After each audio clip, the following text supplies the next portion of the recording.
एक एक विषय का त्याग कर आओ। आज से मैंने क्रोध करना छोड़ दिया, आज से मैंने ईर्ष्या करना छोड़ दिया, आज से मैंने निंदा करना छोड़ दिया, आज से मैंने बुराई करना छोड़ दिया, आज से मैंने अहंकार करना छोड़ दिया। एक एक तीर्थ पर जाकर के एक एक विषय का त्याग कर आओ, तुम्हारे जीवन का उद्धार हो जाएगा। ये खाने पीने की वस्तु छोड़ने से कोई लाभ नहीं होगा। उद्धव जी से मिलन हुआ, विदुर जी वृंदावन में आए, उद्धव जी से मिलन हुआ। उद्धव जी कहते हैं प्रभु ने मुझे भागवत धर्म का उपदेश किया है और मुझे बद्रिकाश्रम जाने की आज्ञा दी है। विदुर जी कहते हैं प्रभु ने जिस भागवत धर्म का आपको उपदेश किया है मैं भी सुनना चाहता हूं। वैसे तो मैं जातिहीन हूं, कर्महीन हूं, लेकिन आप तो दया के सागर हैं, कृपा करके मुझे भागवत धर्म का उपदेश करें। उद्धव जी कहने लगे विदुर जी आप कोई साधारण व्यक्ति नहीं है। प्रभु जब सदाम गमन कर रहे थे तब प्रभु ने वसुदेव, देवकी, रुक्मणी किसी को भी याद नहीं किया, लेकिन आपको याद किया और आपको एक बार नहीं 3 बार याद किया। आपको याद करते प्रभु ने कहा मैंने विदुर के घर जो भाजी खाई थी उसका स्वाद मैं आज तक नहीं भूल पाया। मनुष्य ईश्वर का स्मरण करे ये तो साधारण बात है, लेकिन स्वयं ईश्वर जी जीव का स्मरण करे उसी का जीवन वास्तव में धन्य है। इसलिए भक्ति करो तो ऐसी करो प्रभु को तुम्हारी याद आवे, प्रभु को तुम्हारे बिना चैन ना पड़े। हम लोग मंदिर जाते हैं और भगवान के सामने प्रार्थना करते हैं। जो भी व्यक्ति मंदिर जाता है भगवान से एक प्रार्थना जरूर करता है, हे प्रभु मैं आपका हूं। प्रभु से क्या कहते हैं, हे प्रभु मैं आपका हूं। और घर जाके अपनी पत्नी से कहता है कि मैं तेरा हूं। जो मंदिर में प्रभु का था वो घर जाके किसी और का हो गया, वो भूल गया कि वास्तव में किसका हूं। प्रभु से यह कोई भी नहीं कहता है हे प्रभु मैं केवल आपका हूं। ये केवल शब्द कोई नहीं लगता, क्यों जानता है मैं आप ही का थोड़ी हूं, पत्नी का भी हूं, पुत्र का भी हूं, माता पिता का भी हूं, परिवार का भी हूं। ये मनुष्य इस संसार में जब तक किसी और का रहेगा तब तक वो प्रभु का कभी नहीं हो सकता है। इसलिए भक्ति करो तो ऐसी करो प्रभु को तुम्हारी याद आवे, प्रभु को तुम्हारे बिना चैन न पड़े। विदुर जी पूछते हैं क्या सचमुच मुझे प्रभु ने 3 बार याद किया? हाँ विदुर जी आप बड़े भाग्यशाली हैं। प्रभु ने आपको याद करते कहा मैंने सबको कुछ न कुछ दिया लेकिन विदुर को कुछ नहीं दे सका। अतः प्रभु ने मैत्रेय जी को आज्ञा दी जब भी विदुर तुमसे मिले उसे भागवत धर्म का उपदेश करना। प्रभु का संदेश सुनकर विदुर जी महाराज प्रेम विभल होकर के रोने लगे। उद्धव जी बद्रिकाश्रम की ओर चल पड़े, विदुर जी मैत्रेय जी के आश्रम की ओर चल पड़े। मैत्रेय जी के आश्रम पर आकर विदुर ने साष्टांग प्रणाम किया। मैत्रेय जी कहते हैं विदुर जी मैं आपको पहचानता हूं, आप कौन हैं? आप साधारण व्यक्ति नहीं हैं, आप तो यमराज के अवतार हैं। विदुर जी यमराज के अवतार थे। मांडव ऋषि के श्राप के कारण मनुष्य योनि में जन्म लेना पड़ा। मांडव ऋषि ने श्राप दिया था इनको, यमराज को। एक समय कुछ चोर चोरी करके भाग रहे थे राजमहल से, राजा के सैनिक उनके पीछे पीछे दौड़ रहे थे। चोरों ने सोचा चुराए गए माल को लेकर भागना मुश्किल है, रास्ते में मांडव ऋषि का आश्रम पड़ा। चोरों ने चुराया गया माल मांडव ऋषि का आश्रम फेंक दिया, स्वयं भाग गए। पीछे पीछे राजा के सैनिक आ रहे थे, उन सैनिकों ने चुराया गया माल मांडव ऋषि के आश्रम पर देखा, सोचा यही चोर हैं। मांडव ऋषि को पकड़ राज दरबार में ले गए। राजा ने बिना सोचे विचारे उन्हें मृत्यु दंड सुना दिया, चूल्हे पर चढ़ा दिया जाए। मांडव ऋषि को चूल्हे पर चढ़ा दिया गया। मांडव ऋषि चूल्हे पर चढ़े चढ़े भी गायत्री मंत्र का जप करते, मरते ही नहीं थे। उनके तेज को देखकर राजा सोच लगा ये चोर नहीं हो सकते हैं, ये तो कोई तपस्वी महात्मा है। मानव ऋषि सूर्य से नीचे उतारा गया। राजा उनसे क्षमा याचना करने लगा। मानव ऋषि कहते, राजन मैं तुझे तो क्षमा कर दूंगा, लेकिन मैं यमराज को क्षमा नहीं कर सकता, क्योंकि मैंने मेरे जीवन में आज तक ऐसा कोई पाप ही नहीं किया जो मुझे शूली पर चढ़ाने का दंड दिया गया। मैं जाकर तुझसे पूछूंगा कौन से पाप की सजा मुझे दी गई। मांडव ऋषि यमराज के पास में आकर पूछते हैं, यमराज मैंने मेरे जीवन में आज तक ऐसा कोई पाप नहीं किया, फिर मुझे शूली पर चढ़ाने का दंड क्यों दिया गया? कौन से पाप की सजा मुझे दी गई? यमराज सोचता है, ये तपस्वी महात्मा है, यदि मैं कहूंगा महाराज मुझसे गलती हो गई है तो मुझे श्राप दे देंगे। इसलिए क्या लगा, महाराज जब आप 3 वर्ष के थे तो आपने एक तितली को कांटा चुभाया था, ये उसी की सजा आपको दी गई है। पांडव ऋषि कहते हैं, महाराज हमारे शास्त्रों में लिखा हुआ है, अज्ञान अवस्था में कोई भूल हो जावे तो उसका दंड स्वप्न में देना चाहिए। तुमने मुझे अयोग्य तरीके से दंड दिया है, मैं तुम्हें श्राप देता हूं, तुम्हें शुद्ध योनि में जन्म लेना पड़ेगा। इस प्रकार मांडव ऋषि के श्राप के कारण यमराज को ही विदुर जी के रूप में दासी घर जन्म लेना पड़ा। विदुर जी ने मैत्रेय जी से अनेक प्रश्न किए। ईश्वर अकर्ता है, फिर भी वो सृष्टि की रचना कैसे करता है? इस संसार में प्रत्येक जीव सुखी होने का प्रयास करता है, ना तो उसे सुख मिलता ना उसका दुख दूर होता, ऐसा क्यों होता है? मैत्रेय जी कहते हैं, परमात्मा ने माया के स्पर्श के कारण संकल्प किया, मैं एक से अनेक बनूं, एकोम बहुश्याम। इस प्रकार पुरुष से प्रकृति उत्पन्न हुई, प्रकृति से महत तत्व उत्पन्न हुआ, महत तत्व से अहंकार उत्पन्न हुआ, पंच तन्मात्रा उत्पन्न हुई, पंच तन्मात्रा पंच महाभूतों की उत्पत्ति हुई, लेकिन तत्व स्वयं कोई काम नहीं कर सकते थे, इसलिए ईश्वर ने इन सब में प्रवेश किया। इसलिए उपनिषद में कहा गया है, संसार की प्रत्येक वस्तु में ईश्वर है। भगवान की नाभि से कमल उत्पन्न हुआ, कमल में से ब्रह्मा जी प्रकट हुए। ब्रह्मा जी कमल का मुख खोजने का प्रयास करने लगे, वहां उन्हें चतुर्भुज नारायण का दर्शन हुआ। ब्रह्मा जी ने प्रभु की स्तुति की।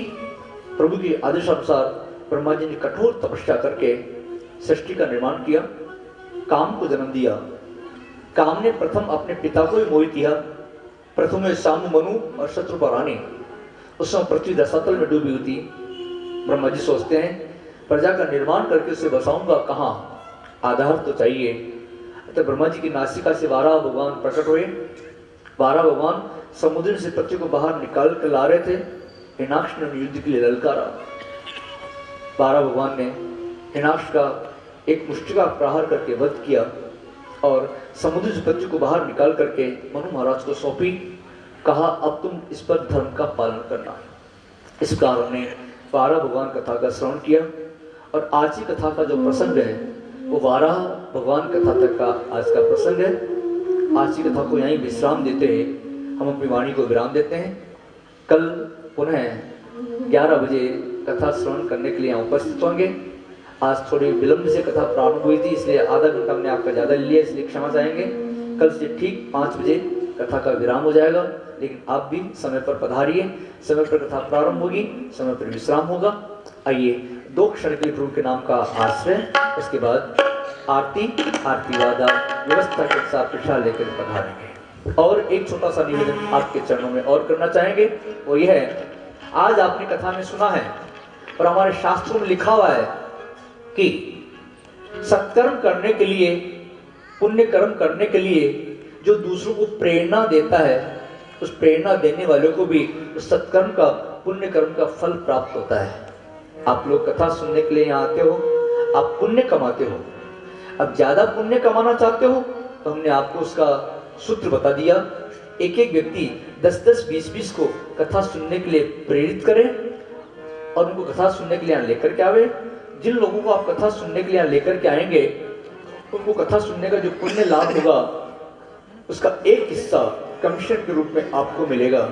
ये हम नहीं कह रहे हैं, हमारे शास्त्र कह रहे हैं। इसलिए कल से अकेले अकेले ना आवे, अपने अड़ोसी पड़ोसियों को, मिलने जुलने वालों को, सभी को कथा सुनने के लिए प्रेरित करके यहाँ लेकर के आवे और ज्यादा ज्यादा पुण्य लाभ कमाए। मिलता है सच्चा सुख केवल भगवान तुम्हारे चरणों में।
लीला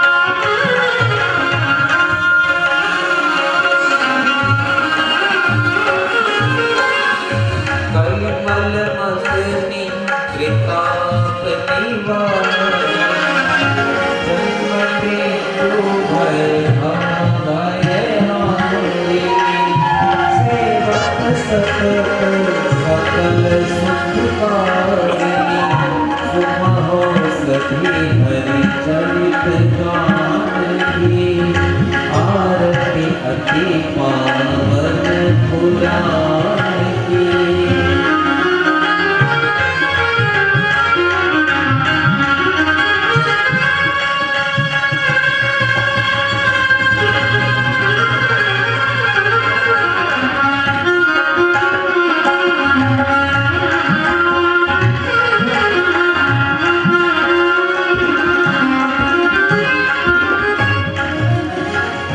विषय विलास विमोह विनाशी विमल विलास विवेक विकासी भगवत तत्व रहस्य प्रकाशी परम ज्योति परमात्म ज्ञान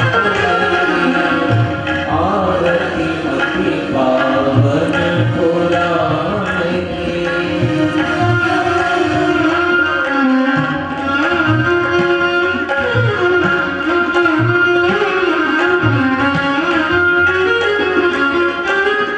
परमहंस मुनि मन उल्लासी रसिक रसरास मुक्ति मुक्ति रति प्रेम सुवासी कथा अति